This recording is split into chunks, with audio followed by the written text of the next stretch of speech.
I'm Mitch, and welcome to the Restoration Road, where my guest today is Pat Dobbins.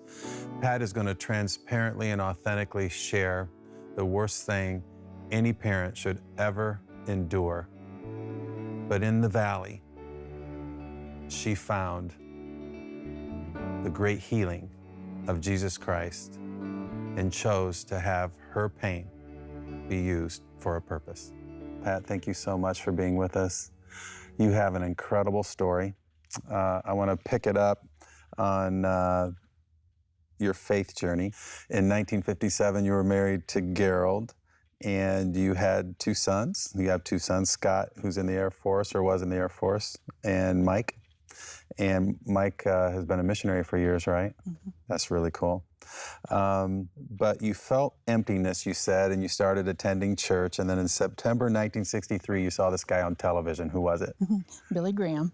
And what happened to you that day or that night? That night, my husband was in Columbia City bowling, and I remember up to that time I was feeling this restlessness, not knowing what it was. But that night, I don't even know what Billy Graham said, but I remember shutting it off and sitting on the front of the couch. And I remember telling the Lord, I'm tired of trying to be a Christian. You take over. Wow. And instantly, just instantly, I felt like a burden lifted off of me. Oh, my goodness. It was amazing. So how does Geralt come to faith? There was a revival about a year later, a revival at our church, and he came. And by Thursday, it was a week revival, and by Thursday, it was his birthday, and so we had the evangelist and his wife and the pastor and his wife come to my house for ice cream and cake, you know. Oh, my goodness. And then we were sitting around the table, and each one of us was telling our story, how we became a Christian. And then when it came to Gerald, the evangelist's wife says, well, how about you, Gerald? And from there on, he accepted the Lord at the table, and instant change. It was wonderful. Yeah. That is so cool. Well, you had two daughters, Ann and Cindy, and I want to talk about the evening of October 12th, 1984. Can you just pick it up maybe from the football game? I was feeling a restless feeling. I didn't understand it. The best way I can explain it is if you have a strange feeling when you've said something wrong, it's kind of a guilty feeling. Yeah. I didn't have any idea what it was, but things weren't going right, and I remember the guy in front of me was smoking, and the smoke would come right up in my nose. Oh, I just finally told Gerald, I says, I'm going to the car. You stay here. I'm just going to go to the car. And so I prayed and prayed, and got no answer, no relief from that feeling. But as I look back now, I believe that was the Holy Spirit already grieving for us, because he started getting the same feeling. Wow. Because by that time, they had been... The two of you go home after the game? Mm-hmm. And well, no, before the game was over. You both decided to go home? Yeah. And then what happened? Mike had been home and already in bed, and he said, did you hear about the accident in Grable? Somebody got killed. And that's all he knew. And so all of a sudden we started getting more antsy, because the girls weren't there and they hadn't left a note, which they usually do. And so anyway, we just sat there and waited. And finally I asked Gerald if it's okay if I drive to Grable and see if I can find out anything. And I did. And one of the guys on the volunteer fire department, I talked to him, and he didn't tell me, he didn't know anything, either that or he didn't. If he did know, he didn't want to tell me, because he knew me. So you actually went to where the accident had taken place. And you could see the train across the track. It was still there. Yeah, oh yeah. And so all I could do was go home and wait. And then a friend called. She called and said that the accident was on the news, and we had been watching the end of the baseball World Series, waiting, and or we would have seen it ourselves. And I asked her what color was the car, and she said gold and white, and that was our girls' car. I think you later learned that Cindy had been talking to a boyfriend on the phone. Right. And she told him that she had to hang up, and Ann was in the car waiting to go to the Dairy Suite. Yeah. Was it the Dairy Suite back then too? Yeah. In Grayville? Yeah, right. So how do you find out for sure what had happened? Well, like I said, we were sitting there waiting, and we saw the sheriff's car come up and his spotlight on our mailbox and turn in our driveway. And we had already figured out it had to have been our girls. So he and I got up and prayed. We put our arms around each other and prayed and asked God to take us through it. Before they came to the door. we saw the sheriff's car, but before he got to the door, we did that. And it was just like, it felt like God's arms were around both of us. And when they came to the door, he didn't get there sooner because he went to get the chaplain. So he brought the chaplain in, and they said, "We'd like for you to sit down." And I said, "Oh, we don't need you. We know what you're here for." Oh. And of course, that shocked them that we knew, but I'm sure they were relieved. I think you found out later what the news actually broadcasted, what images they broadcasted, and you were thankful that you didn't have to see that at that time. Yeah, they had shown the car, and it had the white sheets, so the girls were still in there. These white sheets in the front and the back, or wherever they were. And I'm thankful we didn't have to see that. Yeah. So something unique happens after you get the news. People start coming to your house, and this is getting to be pretty late at night, like after 10:30 p.m. Yeah. So I imagine word was getting around. Were those church friends or family members or Church and neighbors. Wow. And I'm sure they just were with you. Yeah. Maybe prayed and They just sat around. What else could you do? exactly. Yeah. And I think that's what Job's friends did for the first go around. Exactly. So you didn't sleep that night. Can you talk about what you were wrestling with? Well, it was such a shock to us, and neither of us could sleep very well, but we would doze off and on. And at that one time, you kept hearing the trains in the background because they were backed up, from the accident. Oh, so they start going more Constantly hearing frequently. more and more. And at one point, he was sleeping and I was awake. And I started feeling, when I heard the train, I just started feeling this awful dread. And I was laying there like this with my arms crossed. And all of a sudden, it felt like a man's hand grabbed both my forearms. And I looked to make sure Geralt was asleep. And it was just, peace came over me. I know it's the Holy Spirit. That is just amazing. So the next morning, I think Geralt needs some peace as well. What happened to him? I think he heard a preacher on the radio while he's out with the family cow. Yeah. Life goes on no matter what, And so he went out to the barn. We just had a little McDonald's farm, and he went out to milk the cow, and he always turned the radio on, and the cow knew to come in, and he had his Christian radio station on. It was Robert Cook. Robert Cook from King's College. King's College, exactly. Thank you.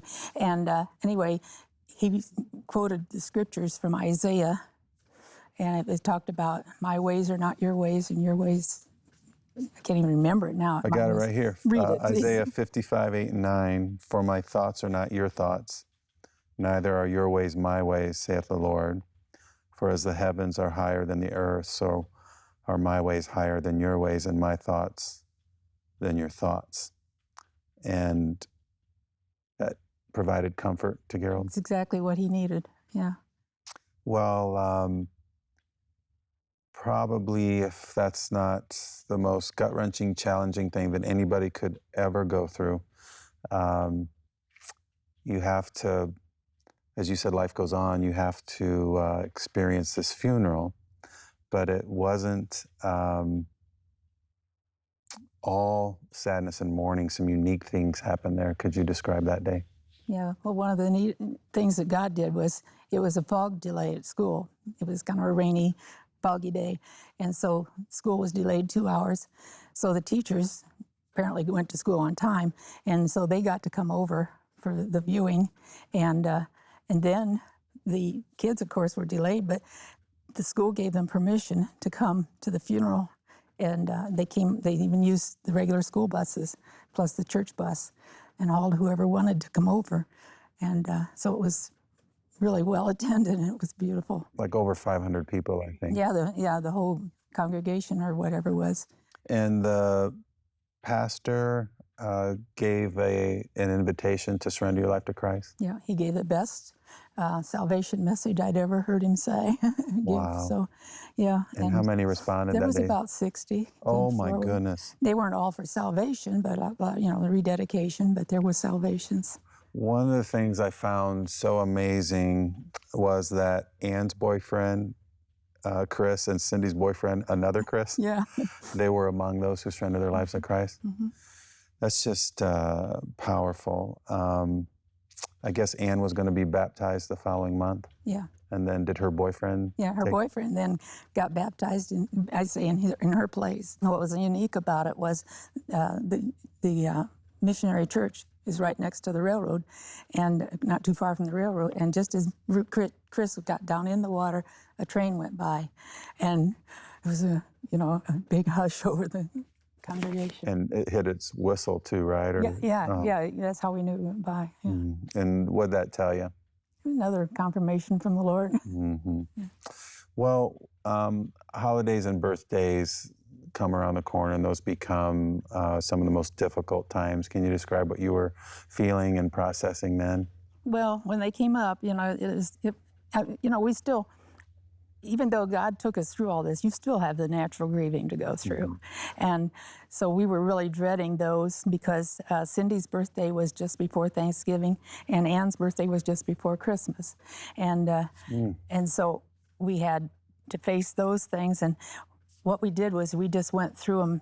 We faced them head on. We went. We didn't feel like it, but we went.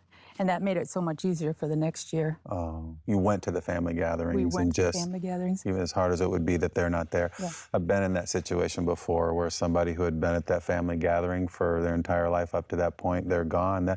It's hard to describe that absence. And I know it would be it's indescribable when it's your children, but it's palpable, isn't it? That they're not there. Yeah. Yeah, and the environment has changed. Yeah, we don't even remember anything about it. It's just like we just were there, that's all. But like I say, it made it fine for the next year. Well, what transpired that was the catalyst to have you share your story for the very first time? I don't know, I guess people started asking. I think it started with WBCL asked if, Char Binkley asked if we could be interviewed. And so it wasn't too long, I can't remember, but it wasn't too long after. And God really blessed us that we were able to share that. Geralt did it with you? Mm-hmm. So you started, after being on WBCL, you started getting asked to speak in churches. Mm-hmm. And you would divide up the message. Can you describe how you did that? Yeah, we would go up there to the front together, and then he would start, and he would tell the story of what happened. And of course, everybody's feeling kind of down, and then I pop up there and I say, now I get to tell the fun part. And of course, that lifts everybody's spirits. And then I get to tell them the different things about the girls. Did the two of you also actually film a radio safety commercial or something, or a film that was in schools? The railroad, Norfolk and Southern, they asked if we could be part of a safety video that they were going to make. And so they interviewed us and a family in Illinois. And so they would flash it back and forth between the two situations where their son had died in a train wreck. Did you learn what the cause was? Did something not come down? Did a light not There were no cross arms at that time. Oh. And the lights were going, but all we can figure is a distraction, familiarity. Because Cindy, they were almost to the Dairy Suite, and with what they had done, they had gone evidently to Harlan and then back across, so they were heading into Grable, and Cindy was up on her knees reaching in the back to get her purse when it happened, and the radio was going loud, and because it was still playing when they found him, and it was misty and dark, and there's a red blinking light at the four-way stop, and of course then so there was a lot of distraction with the lights. We don't know. It's just God's timing. That's all we could figure. You probably know part of my story, but when I felt God prompting me to make my business a ministry, I was made aware of a man who wrote a book called God Owns My Business. And he actually made God the corporate shareholder. He had to shop around attorneys to find one who would actually do this. He made God his shareholder. And he gave 50% of one company's profits to missions and 100% of another to missions. And I asked him if he would meet with me, and I went. It was Stanley Tam on US 30 in Lima, Ohio. And he asked me something repeatedly that I kept pushing back on, Because I said, no, I'm just here for you to tell me, how do you do the God thing in your business? And he kept telling me this, he kept telling me this. Well, when I read about your story, I found out he was speaking at your church, and he asked you or the audience to do the same thing. What was that? He said that it's nice for people, Christians, to hand out gospel tracts written by other people, but he said you really should be writing your own story. And just instantly, the Holy Spirit spoke to us. Yeah, that's what we And that's gotta when you do. decided that you needed to get this in writing. Yeah, but it took a year, getting through the grieving and all that. But the very day that I sat down to type it, Geralt made sure nobody answered, the phone, no distractions. And I had all day to work on it. But in a half a day, I think it was a couple hours really, I got it all typed up. Of course, it needed, tweaking, but I was amazed. It was the Holy Spirit did that too. It's really well done. It's powerful. It's got a little bit of a mystery in it. I didn't do it as fast either. It's funny, you just want to resist it. I was even with Stanley at lunch, and he left it for the waitress with a nice tip, and kind of was demonstrating for me. And I remember he finally, after I kept saying maybe or not, just not now, he kind of went, and he finally relented. But Josh McDowell was in my life. It was kind of an interesting reason why. And he kept asking me to do the same thing. And he wouldn't leave me alone. I thought, this guy's traveling all over the world. He's calling me from airports, and he keeps asking. How does he even remember to ask me? So that's what prompted me to finally do the same thing. But you had, you knew it from the beginning, but you had kind of a prompting from God, kind of an aha moment that this question, had you really lost your girls? Mm-hmm. And can you describe that? What your perspective was? Well, I just know both of them were born-again Christians. I knew that they were in heaven with the Lord. And so I knew I hadn't lost them. They're just in heaven waiting for us. Mm-hmm.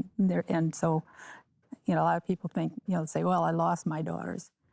But I think, I didn't lose them. They're just not here right now. Yeah. Right before Jesus raises Lazarus from the dead, he says, if you believe in me, even though I'm paraphrasing, even though you die physically, you will never die. You'll be with me. Mm-hmm. And that's our hope. That's our tremendous hope. Right. How in the world did you start having a prison ministry? Well, this prisoner had written in saying that people don't care about us in prison. And this was in Maine. He was in Maine. And just started writing to him. He had put his address in there. You read that? And then, so you just started writing to him? Yeah. Okay. And then God just kept pulling it along, and then we ended up... Did he write back? Oh, yeah. Yeah, we ended up going to visit him in the prison. He was in maximum security even. You went to a maximum security prison out in Maine? Uh-huh. And we even stayed overnight in his grandma's apartment. You're kidding me. So it was an interesting experience. Do you know why he was in prison? Supposed to have killed his wife, but they didn't have never found her, and they didn't have any proof of any, but just circumstantial. Were you afraid when you went into the prison for the first time? No, I wasn't afraid, but it was an awfully strange feeling as you heard the doors clanking. You go a little further and then clank. You knew that if something went wrong in there, you're stuck. And did you meet him in like a gathering area? Yeah. Were there other prisoners around? Yeah. And they're all having their visitations? Yeah, and he said, when we sat down, he says, I don't know what we're going to talk about I think we had 2 hours. And it didn't take long. Yeah, we filled it real quick, both of us, both sides. Was he saved, or was he on his way in? I don't know. I think if he got saved, it was in the prison. But he talked like a Christian, but you never know. Yeah. God knows. Yes, he does. It didn't matter. We were obedient. How does that spark the prison ministry? Well, from there, we started thinking we'd like to write to other prisoners, and we had heard about Chuck Colson's ministry, and so we wrote to him, and they gave us 2 people, and so we started writing to them, and well, not all of them would write back, so we'd ask for more, and finally one time they gave us 25. Oh my goodness! And you would just communicate with them and tell them your story and just be a friend, just talk, Wow. Talk back and forth, and we knew that when we wrote the track, that we needed to have something to follow up with, if we did have people, contact us. So when we were down at a Bible conference down in Chattanooga, Tennessee in '86, they had exhibition tables all around in the tent, and so we walked around and we found the right place, and the lessons were easily to understand, and they were very inexpensive on our part to buy, and so we joined them as a this discipleship, with them, and so we did this for a long time, about 25 years, I don't know. Oh my goodness. Yeah. I've corresponded with people I've known in prison, or if somebody had sent me a letter, I've responded. That's just incredible that you would do that. Not all those people will write back, and not will write very long, but the ones that did, you're helping them. Well, on October 21, 2006, it was the middle of the night, and Geralt passed suddenly in his sleep, went home to be with the Lord. Yeah. How are you feeling then? You lost your girls, you still have your two sons, you lost your husband. Do you kind of replay everything again, or is there a joy or a peace amidst that as well? Well, it was a shock because there was nothing. He didn't seem to have any health problems, and we were going to. Oh, the night before we went to a harvest party at the church we were going to, and we were kind of new there, and we were sitting around the tent outside, and he was telling his story, how he got saved, and you could just see he was so thrilled to tell these people that hadn't heard it, and then we were going to sing a special at church the next morning. It was a shock in a different way with the girls. I can't explain it, and I can remember about a week or so later, I can remember looking up at the ceiling and crying and saying, God, I can't do this. This is after the girls or after him? After him. How old was Geralt? 72. Wow. So you had a wonderful life together. Yeah, we had made 49 years. My girlfriend was planning a 50th party a few months later. And why did he pass away? The death certificate said heart attack. Heart attack. Yeah. Well, about a year later, you find another guy? Yeah, in the same church we were going to. And that was Richard Jennings? Yeah. And you lose him how much later? About just almost 5 years. 5 years. Yeah. So that was quick. You barely got to know each other. Yeah, well, he was 9 years older, but we did have a lot of fun those first 2 years because we'd go sing gospel songs with another couple and their son and their teenage son. We'd go to nursing homes and other churches and sing. That was a whole different life. Geralt and I taught Bible studies in church and homes and that. And then Richard, this was totally different because he didn't get saved till he was in his 60s. And so he was still a baby Christian, Right. Yeah. I think it's really cool how you made your marriages kingdom building marriages. That's unique, I think, and that's powerful. God did it. Yeah, there you go. Sorry.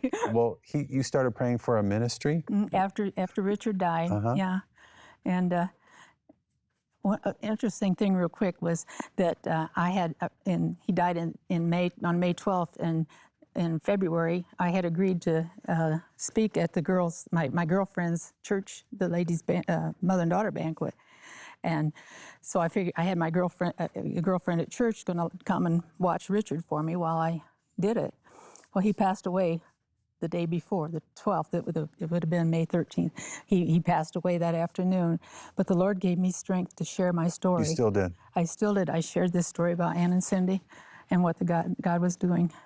That's amazing. And then after that, I asked the Lord for some kind of ministry, and I thought he'd be a ladies' Bible study or something. But by his grace, he showed me a place online, and I now have a ministry where I write to people all over the world and talk about Jesus. Global media outreach. Yeah. You're amazing. Yeah, You're amazing. No, don't say that. Oh. No, it's the Lord has been working. It's beautiful. But your willing heart is incredible. Your grandchildren are all believers. Mike and Sherry, your son and daughter-in-law, were missionaries in Africa for about 13 years. But you're married to this new handsome guy I saw. Talk about that guy. Okay. I had been a widow for about 3 years, and I I don't know if I should even say this, but we met online.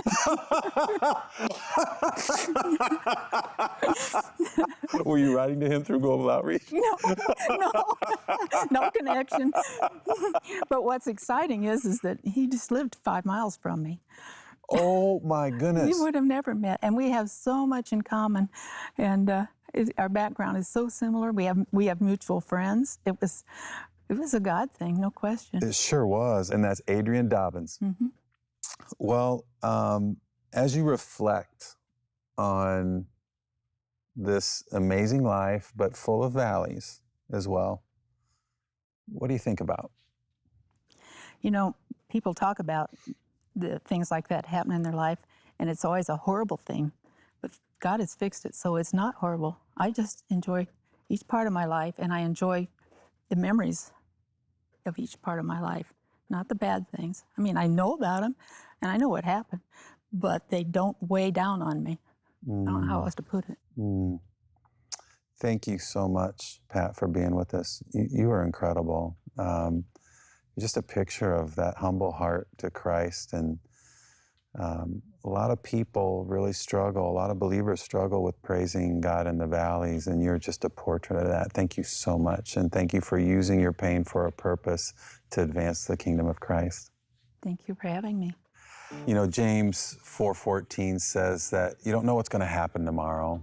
Life is like a mist and a vapor. Kind of like if you were on the school bus on a cold morning and you would breathe your breath onto that window and then you could write your name. That's what he's talking about. Our time here on earth is just like that.